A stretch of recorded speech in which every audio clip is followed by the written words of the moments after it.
Anyone caught eating her food again will answer to me. The order echoed through the Bellini mansion with such force that every conversation stopped. Capos, bodyguards, and veteran enforcers froze where they stood. Vincent Bellini rarely repeated himself. His cold eyes swept across the room. What kind of operation makes armed men sneak into a kitchen like thieves? Silence. Until one scarred veteran lowered his head. Boss, we'd rather skip meals than stop eating Mrs. Bellini's cooking. For the first time in years, the most feared mafia boss in America found himself completely speechless. The quiet, plus-size wife he had assumed couldn't even prepare dinner had somehow earned the unwavering loyalty of the hardest men in his empire. How had that happened? Nobody imagined Rose Whitmore Bellini would become invisible so quickly after her wedding. When she first stepped through the towering iron gates of the Bellini estate, she carried only 2 suitcases. One held her clothes. The other contained dozens of weathered notebooks, tied carefully with faded blue ribbons. Inside those notebooks lived generations of family recipes. Every page was covered with handwritten notes from her late grandfather. Never cook to impress people. Cook so they feel remembered. Those words had shaped her entire life. As a little girl, Rose had spent countless afternoons standing beside her grandfather in a warm country kitchen. He never measured ingredients with scales. Instead, he measured emotions.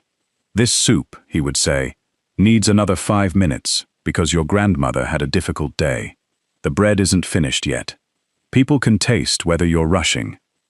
Long before Rose learned sophisticated recipes, she learned something far more valuable.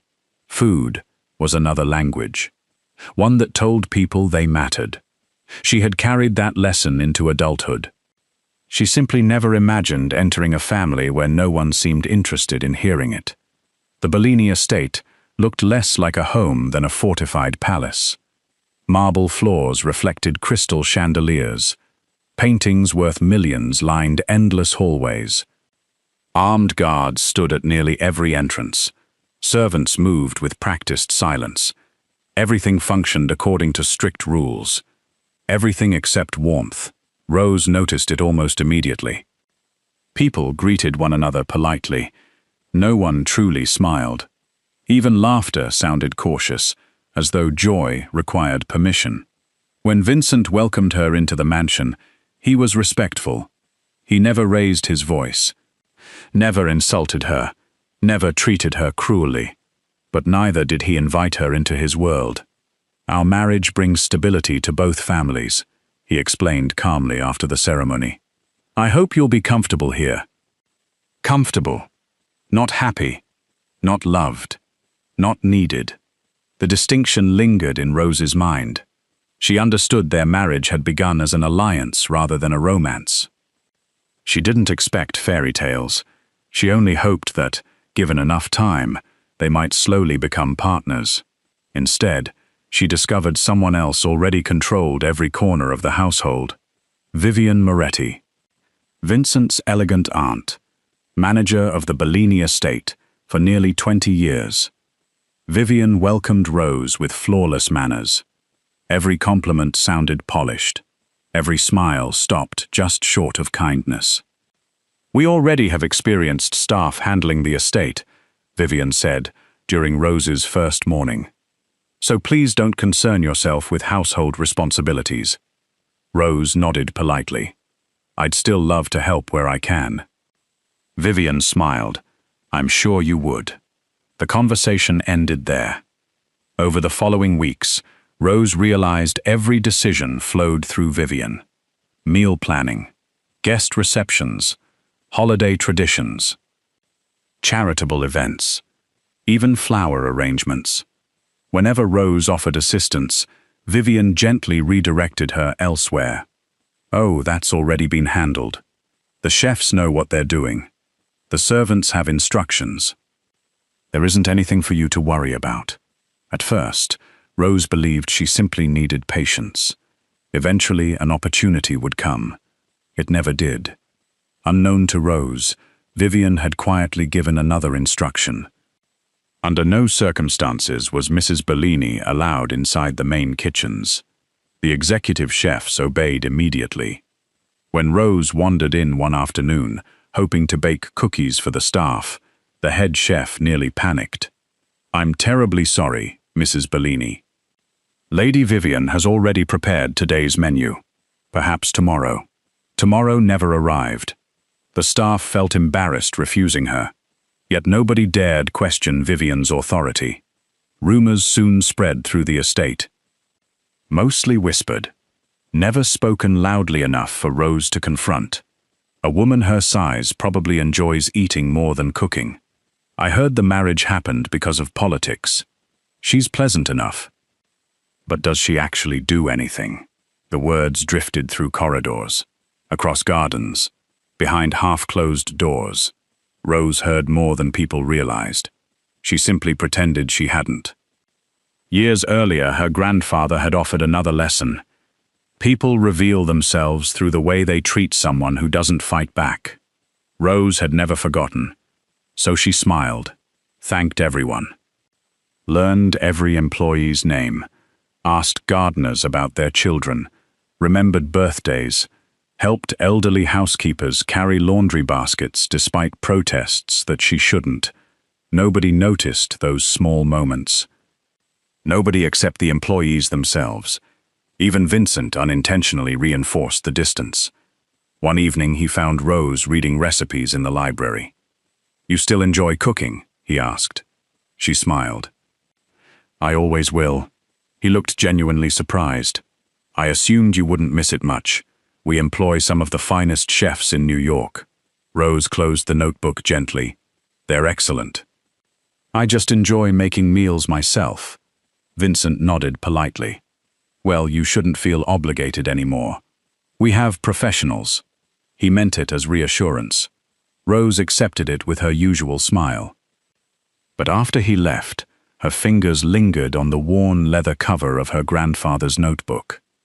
For the first time since childhood, she wondered if the one gift she treasured most might never again have a place in her life. The Bellini estate never truly slept. Even after midnight, security vehicles rolled through the grounds. Radios crackled with coded messages. Armed guards rotated posts beneath dim courtyard lights, while mechanics checked armored SUVs before dawn operations. Everyone had a role. Everyone except Rose. She refused to let bitterness become a habit. Each morning she still greeted the gardeners by name. She learned which maid secretly sent half her salary to care for an aging father. She noticed the young chauffeur who always skipped breakfast because he began work before sunrise. None of these observations seemed important. To Rose, they were everything. Her grandfather had once smiled while kneading bread and said, "The first ingredient isn't flour, it's paying attention." So she paid attention. One rainy Thursday, that habit changed everything. Just after 11 o'clock that night, Rose couldn't sleep. The mansion felt unusually restless. Headlights flashed beyond her bedroom window as several black SUVs rolled through the front gates. A dangerous operation had apparently ended. She wandered downstairs, hoping to make herself a cup of tea. Passing near the service corridor, she heard quiet voices. "Kitchen's closed. Chef left hours ago. Guess the leftovers are gone too." She paused. Around the corner stood 6 Bellini soldiers. Their expensive suits were stained with mud. One man's sleeve had been hastily wrapped around a bleeding forearm. Another limped slightly. Their shoulders sagged with exhaustion. They looked nothing like the intimidating enforcers visitors feared. They looked hungry. One younger guard forced a laugh. "I'd eat cardboard at this point." Another opened the industrial refrigerator. Only a few cold containers remained. Half a tray of dry pasta. Vegetables already beginning to wilt. Some forgotten chicken stock. Nobody complained. Years in the organization had taught them to accept discomfort without question. Rose quietly stepped forward. "If you don't mind waiting." Every head turned. "I think I can make something." The men exchanged uncertain glances. One scratched the back of his neck. "We couldn't ask you to do that, Mrs. Bellini." "You aren't asking." She smiled gently. "I'm offering." None of them knew how to refuse kindness. The kitchen remained strangely peaceful after midnight. For the first time since entering the Bellini family, Rose stood where she had always wanted to be. Not as the Mafia boss's wife, simply as someone preparing dinner. She rolled up her sleeves, examined every shelf. There wasn't much, but her grandfather used to joke that empty cupboards inspired the best cooks. She found onions, carrots, celery, Parmesan rinds someone had nearly thrown away, fresh herbs growing beside the back window, leftover roasted chicken, a little cream, homemade bread from that morning. Nothing expensive, nothing extraordinary, yet in Rose's hands each ingredient seemed to remember its purpose. The onions caramelized slowly until they released a sweet aroma that drifted through the silent kitchen. Butter melted. Garlic sizzled. Chicken stock simmered into something rich and comforting. She stirred patiently, tasting, adjusting, waiting, never rushing, because comfort couldn't be hurried. The guards watched from the doorway. One whispered, "She's cooking from scratch." Another frowned. At midnight, nobody had seen anything like it inside the Bellini estate. Professional chefs cooked with precision. Rose cooked with affection. There was a difference. Within 40 minutes, steaming bowls covered the long wooden counter.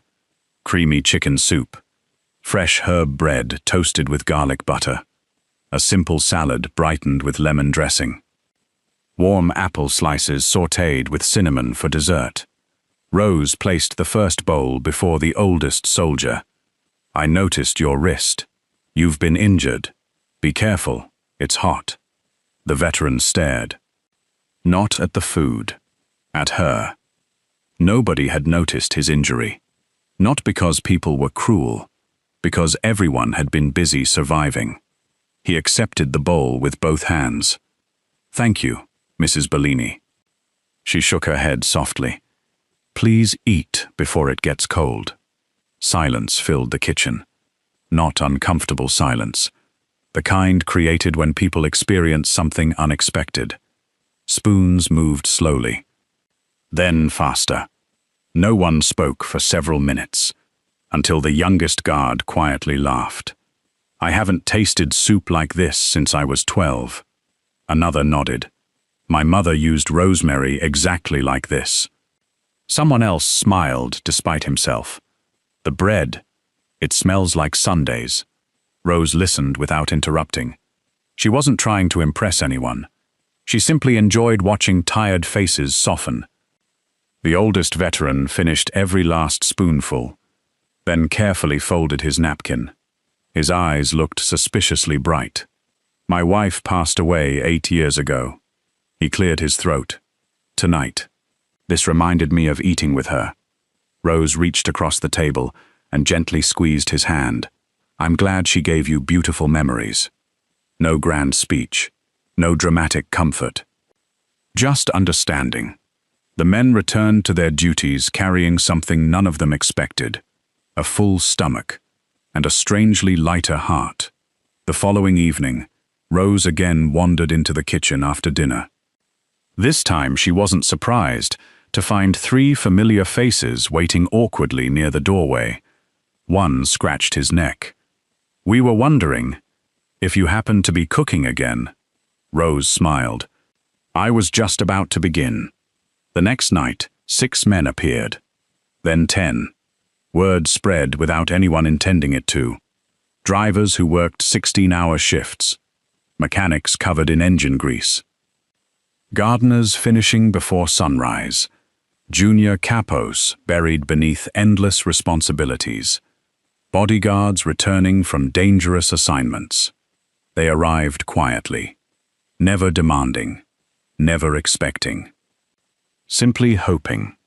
Rose never prepared extravagant feasts. She remembered preferences instead. Extra pepper for Marco, because old injuries dulled his taste. Less salt for Anthony after learning about his blood pressure. Vegetarian pasta for one accountant whose daughter had convinced him to stop eating meat. Chocolate pudding on birthdays. Apple pie when someone quietly mentioned missing home. Every detail mattered, because every person mattered. One evening, a nervous young recruit apologized. "I'm probably taking someone else's portion." Rose looked genuinely confused. "I made enough for everyone." He hesitated. "But I'm just a recruit." She handed him another slice of warm bread. "At this table, you're simply someone who's had a long day." The words traveled through the Bellini organization faster than any rumor. Not because the meals were luxurious, because someone inside the mansion finally treated rank as less important than humanity. Soon the soldiers developed their own quiet routine. After finishing assignments, they would check whether the small side kitchen light remained on. If it glowed beneath the window, Mrs. Bellini was cooking, and somehow, no matter how difficult the day had been, everything felt manageable for another night.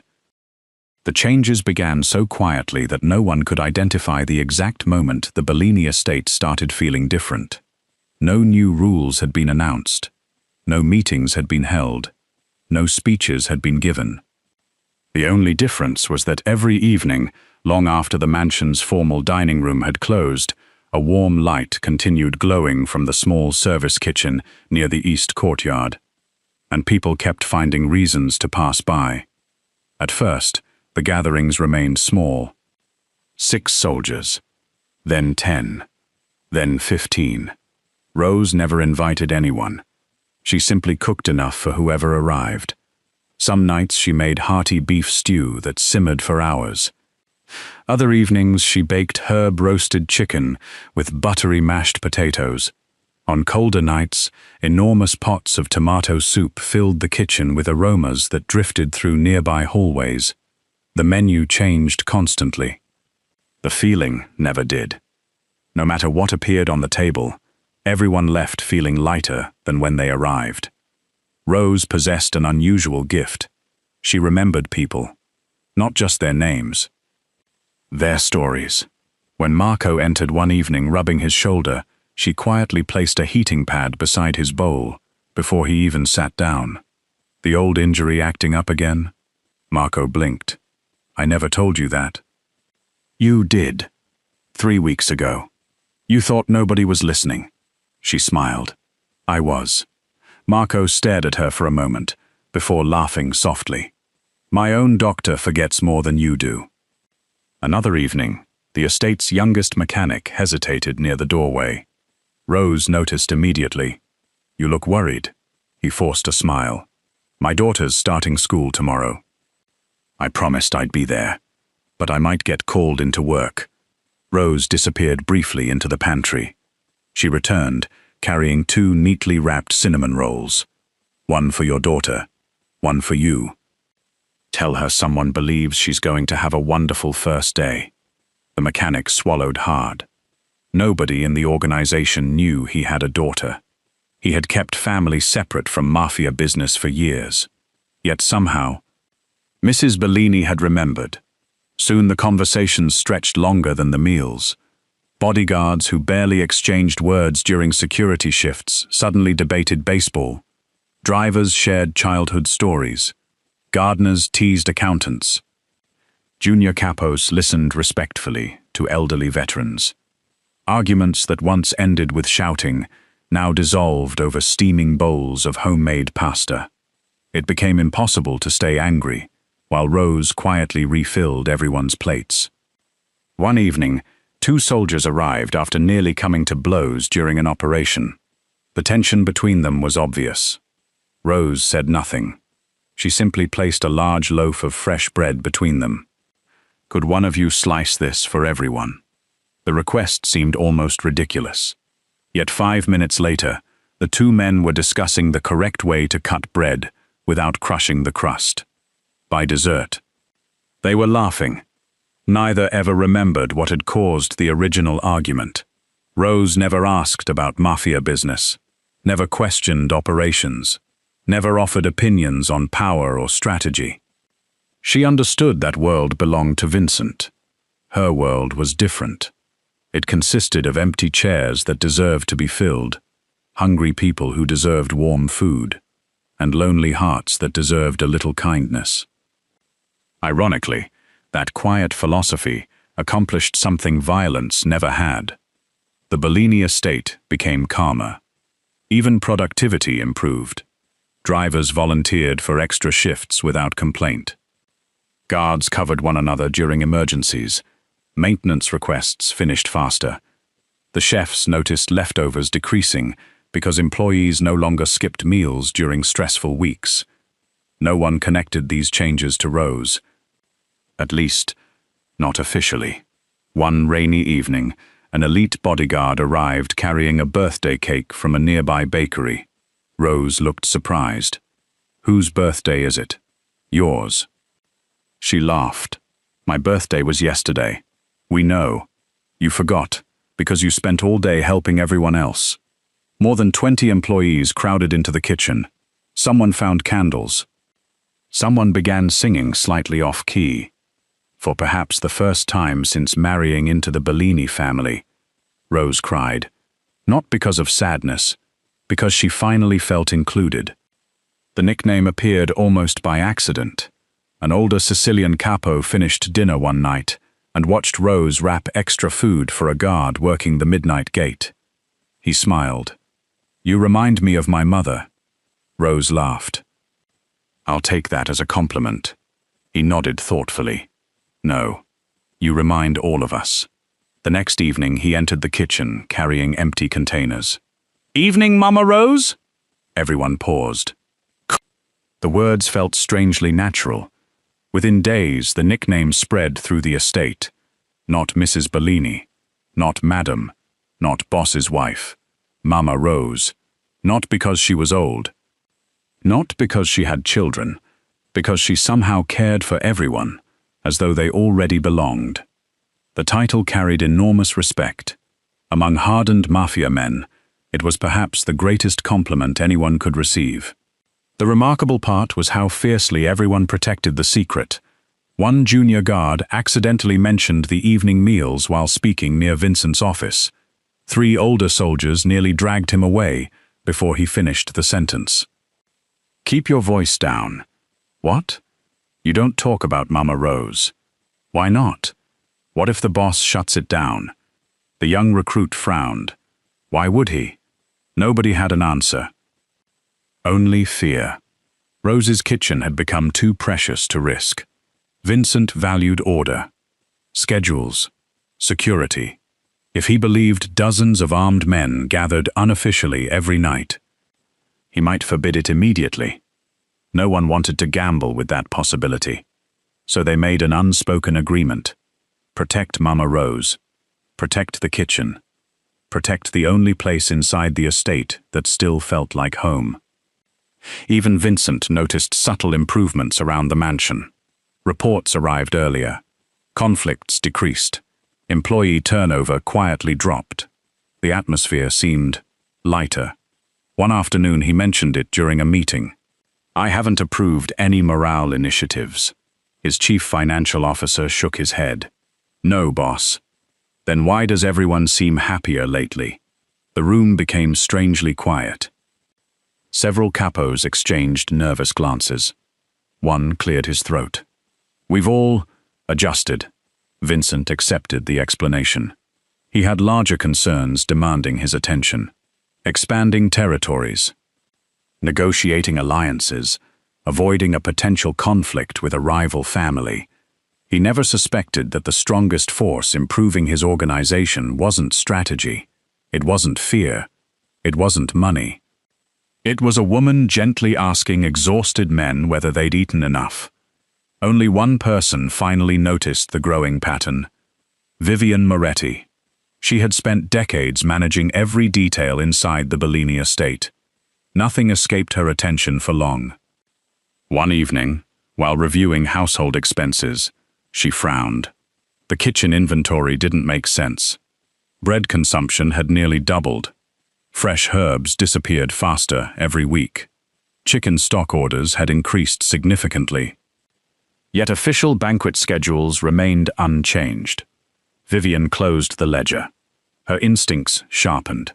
Someone was using the kitchens without her permission, and she intended to discover exactly who. Vivian Moretti had built her reputation on one principle. Nothing happened inside the Bellini estate without her knowing. For nearly 20 years, she had managed every banquet, every guest list, every household expense, and every member of the domestic staff with unwavering precision. So when the kitchen inventory no longer matched the official records, she knew someone was breaking her rules. She simply didn't expect the culprit to be Rose. The discovery came on an ordinary Tuesday evening. Vivian followed a young pantry assistant carrying 2 baskets of fresh bread toward the old service wing. Instead of entering the main dining hall, he disappeared through a narrow hallway leading to the forgotten kitchen. She stopped outside the door. Voices drifted into the corridor. Not shouting, laughing, real laughter. The kind she hadn't heard inside the mansion in years. Vivian slowly pushed the door open. The sight before her froze her in place. Nearly 30 people filled the small kitchen. Drivers, mechanics, gardeners, bodyguards, junior capos, even 2 senior enforcers whose names were known throughout New York. They sat shoulder to shoulder around mismatched tables. No rank, no hierarchy, no fear, only warm food and relaxed conversation. At the center stood Rose, her sleeves rolled up. A faint streak of flour rested on one cheek. She was serving homemade lasagna while asking one soldier how his mother's surgery had gone. Another thanked her for remembering his son's graduation. Someone else proudly showed pictures of a newborn granddaughter. Rose celebrated every story as though each one belonged to her own family. For several long seconds, nobody noticed Vivian standing in the doorway. Then silence swept across the room. Every chair scraped against the floor. The soldiers rose instinctively, not because Vivian had earned that respect, because they feared what she might do next. Vivian's expression hardened. So, this is where our missing food has been going. Nobody answered. She looked directly at Rose. I specifically instructed the staff that the Bellini kitchens were not to become a public cafeteria. Rose calmly placed the serving spoon onto the counter. I'm sorry. I didn't intend to create a problem. A problem. Vivian laughed coldly. You've turned the boss's residence into a servant's dining hall. The words hung heavily in the room. Several soldiers lowered their heads. Not out of shame for themselves, out of shame for Rose. One veteran stepped forward. Lady Vivian, we asked Mrs. Bellini to cook. Vivian cut him off immediately. I wasn't speaking to you. Her attention returned to Rose. A Bellini wife hosts dignitaries. She represents power. She does not spend evenings feeding guards. Rose answered softly. They were hungry. Vivian's smile became even thinner. That isn't your responsibility. No, Rose admitted. It wasn't. I simply thought someone should care. For the briefest moment, even Vivian had no reply. Then pride returned. Kindness without dignity becomes servitude. You are behaving like hired staff. The insult landed with deliberate precision. Every person in the room felt it. Rose did too. Yet she neither defended herself nor argued. She simply nodded once. I understand. The annual Bellini family dinner took place 3 nights later. Relatives from across the country filled the grand dining hall. Crystal glasses sparkled beneath enormous chandeliers. Professional chefs presented course after course with flawless timing. Everything looked magnificent. Nothing felt warm. Halfway through the evening, Vivian deliberately raised the subject. Our dear Rose has discovered a fascinating new hobby. Several relatives looked toward her. She spends her evenings cooking for security guards. A few guests chuckled politely. One elderly cousin raised an eyebrow. For the guards? Vivian nodded. Apparently, she believes that's an appropriate use of the Bellini name. Several uncomfortable whispers spread around the table. Rose quietly placed her fork down. She wasn't embarrassed by cooking. She was saddened by the way kindness had become something people mocked. Vincent glanced toward his wife. "You've been cooking?" Rose smiled gently. "A little." He looked genuinely confused. "You never mentioned it. You were busy." That simple answer unsettled him more than he expected. Before he could ask another question, Vivian continued, "I've already corrected the situation. The estate must maintain standards." Rose offered no defense. No explanation. No complaint. She simply finished her tea in silence. The following evening, the light beneath the little kitchen window never turned on. The soldiers waited anyway. 5 minutes. 10. 30. No one came. Eventually, the oldest capo quietly knocked on Rose's door. When she answered, she was still wearing an apron. Only, she wasn't cooking. "I'm sorry," she said before he could speak.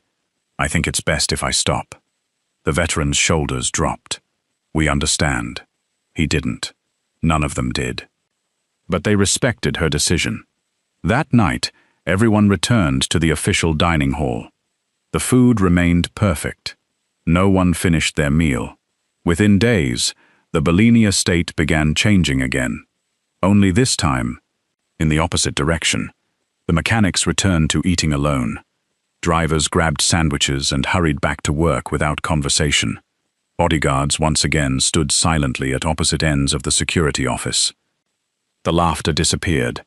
Birthdays passed unnoticed. Coffee breaks ended after only a few minutes. The atmosphere felt colder than anyone remembered.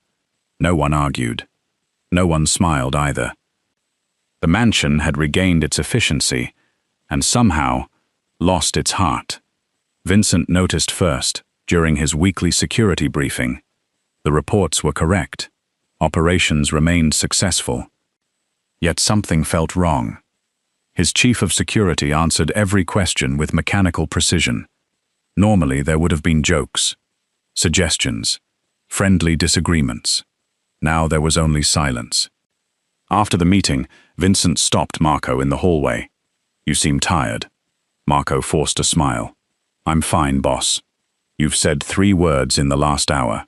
Marco looked away. "We're just working. We're just working." Vincent frowned. That wasn't an answer. Over the next several days, he observed more changes. The gardeners no longer sang while trimming the hedges. Kitchen staff hurried through their work with unusual tension. Even the estate dogs wandered toward the dark service kitchen each evening before eventually lying down outside its locked door. One night, Vincent passed the corridor himself. He noticed the small kitchen sitting in complete darkness. For reasons he couldn't explain, the empty room bothered him. Finally, during a late-night patrol review, he overheard 2 young recruits speaking quietly. "I miss Mama Rose." "So do I." "You think she'll ever cook again?" "I don't know. I just know this place doesn't feel like home anymore." Vincent stopped walking. The recruits immediately straightened. Neither realized their boss had heard every word. Vincent spoke calmly. "Who is Mama Rose?" Neither man answered. Fear spread across both faces. Vincent had commanded armies, negotiated with politicians, broken rival organizations. Yet somehow, 2 hardened recruits looked more frightened by that simple question than by any battlefield they had ever entered. At that moment, Vincent realized there was an entire part of his own household that he had never truly seen. Vincent Bellini had built his empire by learning one lesson before all others. People lied. Fear made them lie. Money made them lie. Ambition made them lie. But grief almost never did. The following morning, he asked the oldest veteran in the organization to meet him privately. The man entered Vincent's office with the calm confidence of someone who had survived 3 decades inside the Mafia. He expected questions about security. Instead, Vincent asked only one: "Who is Mama Rose?" The veteran lowered his eyes. For several seconds he remained silent. Then he smiled. "Your wife." Vincent frowned. "I know she's my wife. I don't know why everyone calls her that." The veteran took a slow breath. "Boss, Mrs. Bellini never cooked because anyone ordered her to." He paused before continuing. "She cooked because she remembered birthdays. She knew whose parents had passed away. She knew which men secretly sent money home. She noticed who pretended not to be hurting." His voice softened. "Most of us forgot what it felt like to be cared for. She reminded us." Silence settled across the office. It was heavier than any confession Vincent had ever heard. Over the next 3 days, Vincent quietly spoke with employee after employee, not in groups, one at a time. He wanted separate stories. If they all sounded the same, perhaps sentiment had exaggerated the truth. Instead, every conversation revealed something new. Marco remembered arriving home after emergency surgery to find homemade soup waiting at his door with a handwritten note that simply read, "Recovery counts as work too." The mechanic described how Rose had secretly repaired his daughter's old bicycle by paying a local shop after overhearing a single conversation. An accountant admitted she had prepared sugar-free desserts every Friday after discovering he had recently been diagnosed with diabetes. A gardener smiled while recalling how Rose had spent an afternoon planting herbs beside the kitchen window because she wanted everyone to enjoy their fragrance when walking past. No one spoke about expensive gifts. No one mentioned grand gestures. Every story involved something small, something thoughtful, something deeply personal. Each ended exactly the same way. She never wanted recognition. Vincent leaned back in his chair after the final conversation. For years, he had believed loyalty could be purchased through generous salaries, maintained through discipline, protected through fear. Yet his wife had inspired something entirely different. People followed Vincent because they respected his strength. They loved Rose because she saw their humanity. For the first time since inheriting the Bellini syndicate, Vincent realized there was a form of leadership he had never understood. That realization arrived only days before the Bellini family anniversary banquet. The celebration was the largest gathering of the year. Capos traveled from every region. Business allies filled the ballroom. Politicians, judges, community leaders. Every important figure connected to the Bellini family attended. Rose almost declined the invitation. She no longer felt she belonged. But Vincent personally asked her to join him. His voice carried unusual warmth. "It would mean a great deal to me." She smiled gently. "Of course." The ballroom shimmered beneath crystal chandeliers. An orchestra played softly, while servers carried silver trays between elegant tables. Everything reflected prestige. Everything reflected power. Rose wore a simple, deep blue gown. She never tried to outshine anyone. Even so, many employees smiled the moment they saw her. Some nodded almost imperceptibly. Others simply looked relieved she had come. Vivian noticed every glance. Her irritation quietly returned. As dessert was served, she rose to address the room. "Before tonight concludes," she announced elegantly, "I'd like to thank everyone who continues preserving the traditions that made the Bellini name respected." Polite applause followed. Then her eyes drifted toward Rose. Of course, good intentions alone are never enough. A great family is built through dignity, not by serving meals to guards. A few uneasy chuckles echoed through the hall. Most people remained silent. Rose lowered her eyes. She had grown accustomed to Vivian's criticism. She expected Vincent to remain silent as he always had. Instead, his chair moved. Slowly, The sound echoed throughout the ballroom. Vincent Bellini stood. Every conversation stopped. He rarely spoke without purpose. When he finally did, his voice remained calm. "I have one question." He looked across the enormous hall. "Everyone who has ever been cared for by my wife, please stand." For a heartbeat, nothing happened. Then Marco rose. Beside him stood the elderly veteran. A mechanic followed. Then another. Drivers, gardeners, housekeepers, kitchen assistants, bodyguards, junior capos, senior capos, family advisors, even several respected allies who quietly admitted Rose had once comforted them after difficult meetings. Chair after chair slid backward. The movement spread across the ballroom like a rising tide. Within seconds, nearly the entire room stood. Only one chair remained occupied. Vivian's. She looked around in stunned disbelief. Not because people obeyed Vincent, because they would have stood, even if he had never asked. Rose covered her mouth. Tears filled her eyes. She hadn't realized. Anyone remembered. Vincent walked across the ballroom until he stood before his wife. Without speaking, he gently took her hand. His expression carried no embarrassment, only admiration. "I believed power held this empire together." He looked around the room. "I was wrong." His gaze returned to Rose. "You accomplished something I never could. You earned loyalty without fear. You built trust without demanding it. You gave this family something money cannot buy." His voice softened. "You gave us a home." The ballroom erupted into applause. Not polite applause. Heartfelt applause. Heartfelt applause. Someone near the back spoke the words everyone had hidden for months. "Mama Rose." Another voice repeated them. Then another. Within moments, the entire ballroom echoed with the same title. "Mama Rose, Mama Rose, Mama Rose." It was not a joke. It was not a nickname. It was the highest honor those hardened men knew how to give. Rose smiled through tears.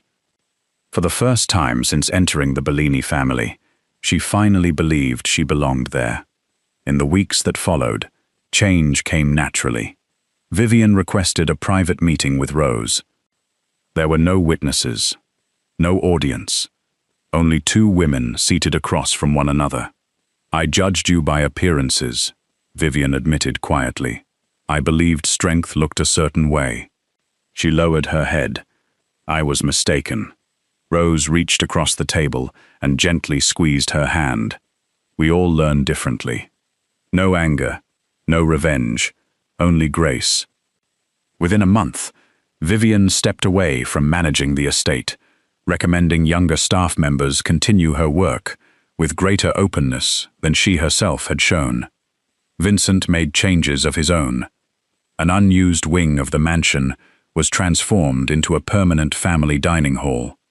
Not a luxurious banquet room, a welcoming place filled with long wooden tables, warm lighting, and an open kitchen where anyone, from the newest recruit to the oldest capo, could share a meal together. Rose insisted the doors remain open to everyone. Vincent never argued. He had learned that some decisions belonged to the true heart of the household. Several months later, a nervous young recruit entered the dining hall for the first time. He watched battle-hardened veterans laughing over homemade bread, while Rose moved between tables carrying bowls of steaming soup. Confused, he whispered to an older capo, "Why does everyone smile whenever Mrs. Bellini walks in?" The capo looked toward Vincent, who was quietly helping Rose carry fresh dishes to the table. Then he smiled. "Boss Vincent built the strongest empire in America." He nodded toward Rose. "But Mrs. Bellini built the family that keeps it standing." Vincent overheard every word. Without hesitation, he wrapped one arm proudly around his wife's shoulders. Then, loud enough for everyone nearby to hear, he said, And that's why every empire needs a queen. The room filled with warm laughter. Rose looked around the table. Soldiers, servants, advisors, friends, family. People who once shared nothing except fear, now shared stories, meals, birthdays, and hope. Her grandfather had been right all along. Every great meal began by making people feel seen. And in the end, the most feared mafia boss in America discovered that the greatest strength inside his empire had never been power, wealth, or intimidation. It had always been the quiet love of the plus-size woman everyone once underestimated.